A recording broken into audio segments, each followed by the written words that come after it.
Praise the Lord. கர்த்தருடைய பரிசுத்த நாமம் மகிமைப்படுவதாக. இன்றைய தியானம் ஏசாயா 42ஆம் அதிகாரம் மற்றும் 43ஆம் அதிகாரம். இந்த நாள் தியானத்திற்கான தலைப்பு அற்புதமான உறவு. இந்த பூமியில் நமக்கு நிறைய உறவுகளை ஆண்டவர் கொடுத்திருக்கிறார். ஒரு சிலரோடு நம்ம கொஞ்ச நாட்கள் பழகியிருப்போம், இன்னும் ஒரு சிலரோடு அதிகமான நாட்கள் பழகியிருப்போம், இன்னும் ஒரு சிலரோடு அதிகமான நாட்கள் நாம் பயணம் செய்து கொண்டே இருப்போம். இப்படி அநேக உறவுகள் இந்த பூமியில் ஆண்டவர் கொடுத்திருந்தாலும் ஆண்டவருக்கும் நமக்கும் இருக்கக்கூடிய ஒரு உறவு மிக சிறப்பான ஒரு உறவு அல்லது ஒரு அற்புதமான ஒரு உறவு. It is a special relationship. ஏன் ஆண்டவரோடு இருக்கக்கூடிய உறவு மாத்திரம் மிக ஸ்பெஷல், ஏன் ரொம்ப அற்புதம் என்று இன்றைக்கு நம்ம ஒரு சில காரியங்களை தியானிக்க போகிறோம். நல்ல ஜெபத்தோடு நம்ம கவனிப்போம். இந்த செய்தியை கேட்டு நம்ம ஜெபிக்கும்போது நமக்கும் ஆண்டவருக்கும் இருக்கக்கூடிய உறவில் ஒரு பெரிய வித்தியாசம் நம்முடைய வாழ்க்கையில் காணப்படும்படியாக நாம் எதிர்பார்த்து நம்ம இந்த தியானத்தை நாம் கேட்கலாம். முதலாவதாக, நமக்கும் ஆண்டவருக்கும் இருக்கக்கூடிய உறவு ஏன் சிறப்பானது அல்லது ஸ்பெஷல் என்று சொல்லும்போது, அவர் நம்மை உருவாக்கி இருக்கிறார். அப்போ அவர் நம்மை உருவாக்கி இருக்கிறார் என்று சொல்லும்போது நமக்கும் ஆண்டவருக்கும் அதில் ஒரு விசேஷமான ஒரு பிணைப்பு இருக்கிறது. ஒரு உதாரணத்துக்கு, நீங்கள் ஏதாவது ஒரு காரியத்தை நீங்கள் உருவாக்குனீங்கன்னு வச்சுக்கோமே, உங்களுக்கும் அந்த உருவாக்கப்பட்ட ஒரு பொருளுக்கும் ஒரு ஸ்பெஷலான ஒரு தொடர்பு என்னாகும் இருக்கும். இன்னொருத்தவங்க பார்த்துட்டு சொல்லுவாங்க, இது என்னது, இது யாரால தான் செய்ய முடியாது என்று அவங்க சொல்லுவாங்க. ஆனால் நீங்கள் உண்மையாகவே உருவாக்கி இருந்தீங்கன்னா அந்த உருவாக்கப்பட்ட ஒரு பொருளுக்கும் உங்களுக்கும் இடையில ஒரு பிணைப்பு இருக்கும். அதை நீங்கள் என்றைக்குமே இழந்துடணும்னு என்ன பண்ண மாட்டீங்க, நினைக்கவே மாட்டீங்க. இப்போ ஆண்டவர் நம்மை உருவாக்கி இருக்கிறார். சங்கீதம் 139 நம்ம பார்க்கிறோம், பிரமிக்கப்படத்தக்க அதிசயமாக ஆண்டவர் நம்மை உருவாக்கி இருக்கிறார். ஏசாயா 43:7 கூட நம்ம படிக்கும்போது, நான் என் மகிமைக்கென்று சிருஷ்டித்து உருவாக்கி படைத்து என் நாமம் தரிக்கப்பட்ட யாவரையும் கொண்டு வா என்பேன். ஆண்டவருடைய வார்த்தை சொல்லுகிறது, ஆண்டவர் நம்மை சிருஷ்டித்திருக்கிறார், உருவாக்கி இருக்கிறார், படைத்திருக்கிறார். இந்த 3 வார்த்தைகளும் ஒரே அர்த்தத்தை தான் கொண்டது. ஆனால் ஆண்டவர் அதை முக்கியப்படுத்தி சொல்ல வேண்டும் என்று சிருஷ்டித்திருக்கிறார், உருவாக்கியிருக்கிறார், படைத்திருக்கிறார் ஆண்டவர் சொல்லியிருக்கிறார். அப்படி என்றால் ஆண்டவரால் நம்ம உருவாக்கப்பட்டிருக்கிறதுனால அவருடைய இருதயத்தில் நாம் ஒவ்வொருவருக்காகவும் ஒரு சிறப்பான ஒரு இடம் இருக்கிறது. There is a special place in the heart of God for each and every one of us. நிறைய நேரத்தில் நம்ம நினைப்போம், தேவன் தாம் ஒரே பேரான குமாரனை கொடுத்தார். யாருக்காக கொடுத்தார்? இந்த உலகத்திற்காக கொடுத்தார். ஆண்டவர் எல்லாரையும் நேசிக்கிறார் அப்படின்ட்டு நம்ம பொதுவாக சொல்லுவோம். அப்படி பொதுவாக நம்ம சொல்லும்போது ஆண்டவருடைய அன்பினுடைய ஆழத்தை நம்மால் என்ன பண்ண முடியாது, புரிந்து கொள்ளவே முடியாது. ஆண்டவர் நம்ம ஒவ்வொருவரையும் தனிப்பட்ட முறையில் உருவாக்கி இருக்கிறார். அப்படின்னா அவருடைய இருதயத்தில் நம்ம ஒவ்வொருவருக்காகவும் ஒரு தனிப்பட்ட இடம் இருக்கிறது.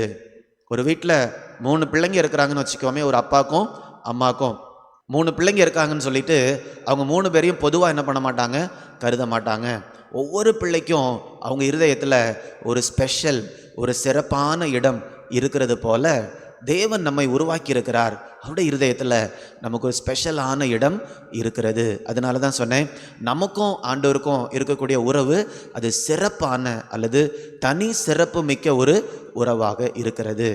இரண்டாவதாக, ஆண்டவர் நம்மை உருவாக்கி இருக்கிறார். ஒரு குறிப்பிட்ட தனிப்பட்ட நோக்கத்திற்காக ஆண்டவர் நம்மை உருவாக்கி இருக்கிறார். அந்த நோக்கத்தை நம்ம என்ன படித்தாலும் நம்மளால் புரிஞ்சிக்க முடியாது, எத்தனை வீடியோ நம்ம கேட்டாலும் நம்மளால் புரிஞ்சிக்க முடியாது.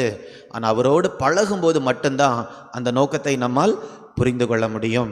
அதுக்கு பொதுவாக 1-2 வசனங்களை நம்ம பார்க்கலாம். இப்போ நம்ம படித்த வசனம் 7ஆம் வசனம், நான் என் மகிமை கண்டு சிருஷ்டித்த. அப்போ முதலாவதாக ஆண்டவர் நம்மை உருவாக்கி இருக்கிறது அவருடைய மகிமைக்காக. 21ஆம் வசனத்தை நம்ம படிக்கும்போது, இந்த ஜனத்தை எனக்கென்று ஏற்படுத்தினேன். அப்போ ஆண்டவர் ரேண்டமாக ஏதோ ஒரு காரணம் இல்லாமல் நம்ம எல்லாரும் என்ன பண்ணலை, படைக்கலை. ஒருவேளை மக்கள் தொகை அதிகமாக போய் கொண்டிருக்கிறதுனால நிறைய பேர் இருக்கிறாங்களே, ஒவ்வொருவருக்கும் ஆண்டவர் தனிப்பட்ட நோக்கம் வச்சிருக்க முடியுமா அப்படின்னு நம்ம நினைக்கலாம். ஆனால் முடியும். ஒவ்வொரு தேவனுடைய பிள்ளைக்கும் ஆண்டவர் ஒரு தனிப்பட்ட சிறப்பான நோக்கம் ஆண்டவர் வைத்திருக்கிறார். அதனால தான் நமக்கும் ஆண்டவருக்கும் இருக்கக்கூடிய உறவு மிக சிறப்பானது. புதிய ஏற்பாட்டில் நம்ம படிக்கிறோம், நீங்கள் எதை செய்தாலும் தேவனுடைய நாம மகிமைக்காக செய்யுங்கள். இப்போ நம்ம வாழ்க்கையில் எந்த காரியத்தை நாம் செய்தாலும் எனக்கும் ஆண்டவருக்கும் ஒரு சிறப்பான உறவு இருக்குது, அவருடைய நாம மகிமைக்காக மட்டும் நான் செய்வேன் என்று நம்ம என்ன பண்ண வேண்டும்? செய்ய வேண்டும்.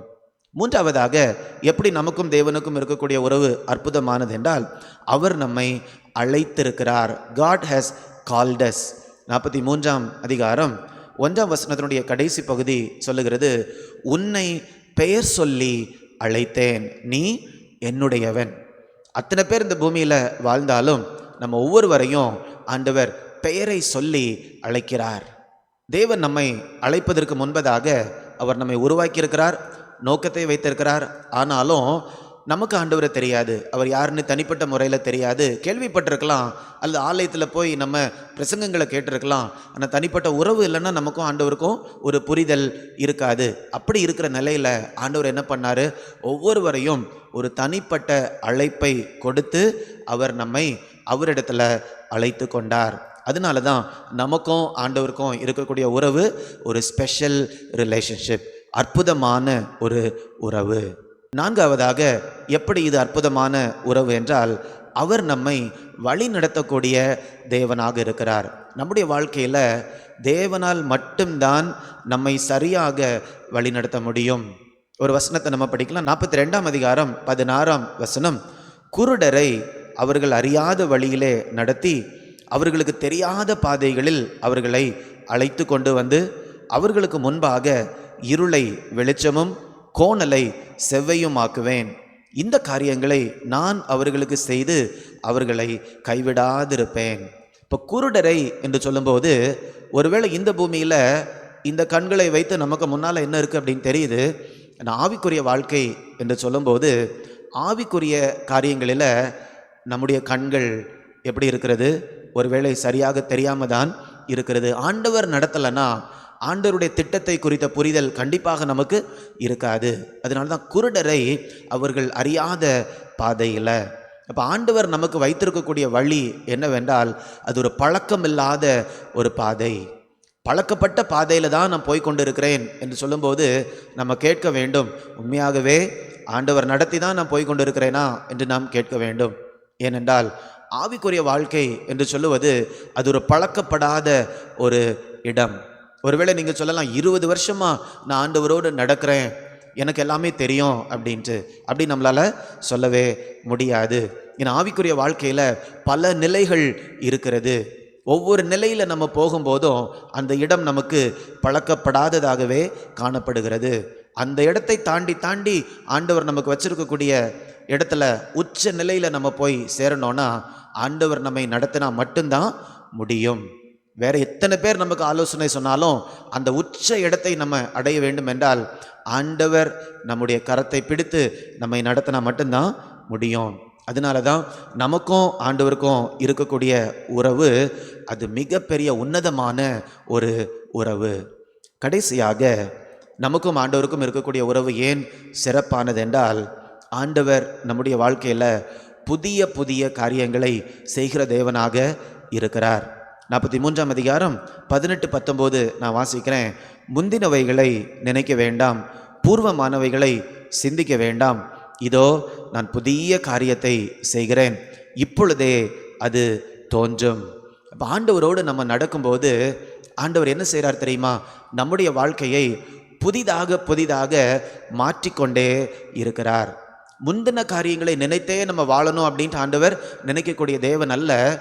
ஒவ்வொரு அடி எடுத்து நம்ம முன்னால் போகும்போதும் ஆண்டவனுக்கு புதிய பாதைகளை தருகிறார், புதிய கதவுகளை திறக்கிறார், புதிய உறவுகளை தருகிறார், புதிய நோக்கங்களை தருகிறார், புதிய சவால்களை நம்ம முன்னால் வைக்கிறாரு. அவருடைய பலத்தினால அந்த சவால்களை தாண்ட வேண்டும் என்று புதிய வாய்ப்புகளை ஆண்டவர் நமக்கு தருகிறார். பாருங்களேன், எல்லாமே புதிய புதிய காரியங்கள். நிறைய பேர் சொல்லுவாங்க, நான் 20 வருஷத்துக்கு முன்னால் எப்படி இருந்தேன் தெரியுமா, 30 வருஷத்துக்கு முன்னால் எப்படி இருந்தேன் தெரியுமா. சரி, அப்படி சொல்லுவாங்கனாலே இன்னைக்கு ஆண்டவரோட நடக்கலன்னு தான். ஏன்னா இன்னைக்கு நம்ம ஆண்டவரோட நடக்கும்போது இன்னைக்கு ஆண்டவர் என் வாழ்க்கையில் என்ன செய்கிறாரோ அதுதான் நமக்கு பரவசத்தை கொடுக்கும். ஏனென்றால் நேற்றுக்கு செய்ததை காட்டிலும் இன்னைக்கு ஆண்டவர் அதிகமாக தான் செய்வார். இயேசு 3 வருஷம் சீஷர்களோடு அவர் பழகினார் இயேசு. அப்போ அதை நம்ம க்ரானாலஜிக்கல் ஆர்டரில் ஒரு ஆர்டர் படி போட்டு நம்ம படிக்கும்போது ஒரு காரியம் தெரியும். ஆரம்ப நாட்களில் ஆண்டவர் சீஷர்களோடு பேசும்போது அது கொஞ்சம் மேலோட்டமாக இருந்தது, அவங்களுடைய புரிதல் இந்த காரியங்கள் எல்லாம். நாட்கள் போக போக போக போக அவங்களுடைய அந்த பேச்சுவார்த்தைகள், கருத்து பரிமாறுதல்கள் இதெல்லாம் மிக மிக ஆழத்திற்குள்ளாக போனது. குறிப்பாக தன்னுடைய கடைசி நாட்களில் இயேசு சிலுவைக்கு போகிறதுக்கு முன்பதாக சீஷர்களோடு பேசின காரியங்கள் எல்லாம் மிக ஆழமாக காணப்பட்டது. ஆனால் ஆரம்பத்தில் அப்படி செய்யலை. அவங்களுடைய மனதை ஆண்டவர் திருப்பும்படியாக அற்புதங்களை செய்தார், அவங்க பிரமிக்க வைத்தார், இந்த மாதிரி பெரிய பெரிய காரியங்களை அடையாளங்களை செய்தார். இப்படியெல்லாம் செஞ்சு சீஷர்கள் எப்படியாவது என்னை நம்பணும் அந்த மாதிரி காரியங்களுக்காக இயேசு செய்தார். ஆனால் அவங்க ஆண்டவரோடு நடக்க நடக்க அவருடைய மகிமையை தனிப்பட்ட விதத்தில் அவர் வெளிப்படுத்தினார். உறவு என்று சொல்லும்போது மிக ஆழமான காரியங்களை குறித்து அவர்களோடு பேசினார். இந்த க்ரானாலஜிக்கல் ஆர்டர், இந்த சுவிசேஷத்தை நம்ம அப்படி தொடர்ந்து படிக்கும்போது இயேசு சிலுவையை குறித்த காரியங்களை தன்னுடைய ஊழியத்தினுடைய கடைசி நாட்களில் தான் சீஷர்களோடு அவர் பேச ஆரம்பித்தார். அவருடைய உள்ளத்தில் ஆழத்தில் இருந்த காரியங்களை போக போக தான் அவர் பேச ஆரம்பித்தார். அப்போ நம்ம வாழ்க்கையில் கூட அன்னைக்கு ஆண்டவர் செய்த காரியம்தான் இன்றைக்கும் எனக்கு பெருசாக இருக்குதுன்னா, இன்றைக்கி நான் உண்மையாகவே ஆண்டவரோடு என்ன பண்ணலை, ரொம்ப ஆழமாக பழகவில்லை. ஏன்னா போக போக அந்த மகிமை கூடிக்கொண்டே தான் இருக்கும். போக போக அந்த உறவினுடைய ஆழம் கூடிக்கொண்டே தான் இருக்கும். 30 வருஷத்துக்கு முன்னால் நடந்தது இன்றைக்கி எனக்கு ரொம்ப பெருசாகவே தெரியாது. ஏன்னா ஆண்டவர் என்னை பெரிய பெரிய பரிமாணங்களுக்குள்ளாக ஒவ்வொரு நாளும், ஒவ்வொரு மாதமும், ஒவ்வொரு வருடமும் அவர் கொண்டு போகிற தேவன். அதனால தான் ஆண்டவருக்கும் நமக்கும் இருக்கக்கூடிய உறவு இட்ஸ் எ ஸ்பெஷல் ரிலேஷன்ஷிப். இது ஒரு அற்புதமான ஒரு உறவு. அதனால தான் அருமையான தாயார் ஒரு பாடலை இவ்வாறு பாடினார்கள்: இந்த மண்ணுக்காக இந்த மாணிக்கத்தை நான் இழந்து விட மாட்டேன். இந்த பூமியில் இப்படிப்பட்ட ஒரு அற்புதமான உறவை நீங்கள் இழந்து போகாதுங்க. நிறைய நேரத்தில் நம்ம நினைக்கிறோம் இயேசுவோடு இருக்கக்கூடிய உறவு அது பரலோகத்துக்கு போன பிறகு தான் நல்லா இருக்கும் அப்படின்ட்டு. அப்படி கிடையாது. இந்த பூமியில் இந்த உறவினுடைய மேன்மையை நாம் இழந்து போக வேண்டாம். இந்த உறவை எவ்வளவு ஆழமாக அனுபவிக்க முடியுமோ, இந்த உறவிலிருந்து வரக்கூடிய மேன்மையை, மகிமையை எந்த அளவுக்கு நம்ம பெற்றுக்கொள்ள முடியுமோ அந்த அளவுக்கு இயேசுவோடு ஆழமாக நாம் பழகுவோம். அதை தான் அவரும் வாஞ்சிக்கிறார். நாம் ஜெபிக்கலாமா? அன்பின் பரலோக பிதாவே, இந்த நல்ல நாளுக்காக உமக்கு நன்றி தகப்பனே. இந்த பூமியில் எங்களுக்கு எத்தனை உறவுகள் இருந்தாலும் இயேசுவோடு இருக்கக்கூடிய உறவு எவ்வளவு அற்புதமானது, எவ்வளவு ஸ்பெஷலானது என்று நாங்கள் தியானிச்சிருக்கிறோம். அப்பா, நீர் எங்களை உருவாக்கியிருக்கிறபடியால் எங்களுக்கு உம்மோடு ஒரு பிணைப்பு இருக்கிறது. நீர் எங்களை நடத்துகிறபடியால், நீர் எங்களுக்கு ஒரு நோக்கத்தை வைத்திருக்கிறபடியால், புதிய புதிய காரியங்களை நீங்கள் எங்கள் வாழ்க்கையில் செய்கிறபடியால் உம்மோடு எங்களுக்கு ஒரு கண்களுக்கு தெரியாத ஒரு பிணைப்பு இருக்கிறது தகப்பனே. இது ஒரு அற்புதமான ஒரு உறவு, இது ஒரு ஆழமான ஒரு உறவு, ஒரு மகிமையான ஒரு உறவு. நாங்கள் ஒவ்வொருவரும் இந்த உறவினுடைய ஆழத்தை, மேன்மையை இந்த பூமியில் நாங்கள் அனுபவிக்க ஆண்டவர் கிருபை தரும்படியாய் ஜெபிக்கிறேன் அப்பா. இயேசு சொன்னது போல பிதாவாகிய தேவனை அறிவதும் குமாரனாகிய இயேசுவை அறிவதும் நித்திய ஜீவன். இந்த நித்திய ஜீவனை இந்த பூமியில் நாங்கள் அனுபவிக்க ஆண்டவர் எங்களுக்கு கிருபை தரும்படியாய் ஜெபிக்கிறேன் மீட்பர் இயேசுவின் மூலம் பிதாவே. ஆமேன், ஆமேன். God bless you. God bless you.